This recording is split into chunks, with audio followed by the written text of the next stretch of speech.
नाज़रीन, divisional commissioner Hyderabad नदीमुर रहमान मेमण ऐं DIG Hyderabad पीर मोहम्मद शाह जी सदारत हेठि मकानी चूंडुनि जे सिलसिले में ज़ाब्ता इख़्लाक़, सिक्योरिटी ऐं अमनो अमान जी सूरतहाल खे बरक़रार रखण लाइ दरबार हाल DC ऑफिस मकली में गॾिजाणी थी।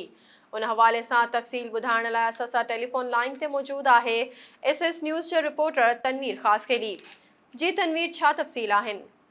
जी बिल्कुल, डिवीज़नल कमिश्नर हैदराबाद नदीमुर रहमान मेमण ऐं DIG हैदराबाद पीर मोहम्मद शाह जी सदारत हेठि मकानी चूंडनि जे सिलसिले में ज़ाब्ता इख़्लाक़, सिक्योरिटी ऐं अमन अमान जी सूरतहाल खे बरक़रार रखण लाइ दरबार हाल DC ऑफिस मकली में गॾिजाणी थी, जंहिं में वज़ीर आला सिंध जा ख़सूसी मावनन engineer Sadiq Ali Memon, MPS Syed Riaz Hussain Shah Shirazi, DC Thatta Ghazanfar Ali Qadri, SSP Thatta Adeel Hussain Chandio, regional election commissioner Abdul Rehman Arain, Imtiaz Ahmed Qureshi, PPP ज़िले जे इतला सेक्रेटरी सैयद महमूद आलम शाह बुखारी, क़ौम परस्त, तरक़ी पसंद, पोरियत, मज़हबी ऐं ॿियनि जमातनि जे अॻुवाननि, आज़ाद उम्मीदवारनि इक़बाल अहमद ख़ासकेली, सैयद जलाल शाह, लुत्फ़ अली आलो, इंजीनियर अब्दुल जब्बार बमरो, मुनव्वर भुट्टो, अब्दुल वहाब बलोच, नासिर अब्बासी, ओश मोहम्मद अब्बासी, पीर अयाज़ कुरैशी, शाहनवाज़ बरोई समेत ॿियनि शिरकत कई। इजलास में ब्रीफिंग बैदि मीडिया सां ॻाल्हाईंदे कमिश्नर हैदराबाद नदीमुर रहमान मेमण चयो त मकानी चूंडनि जे हवाले सां हिकिड़ो मुकनिज़म जोड़ियो आहे, जंहिं जे सिलसिले में अॼु ठटे सिजावल में इजलास रखिया आहिनि। कोशिशि आहे त को बि अणवणंदड़ वाक़ियो जनम न वठे ऐं ज़ाब्ता इख़्लाक़ या अमन अमान जी सूरतहाल खे मुमकिन यकीनी बणायो वेंदो।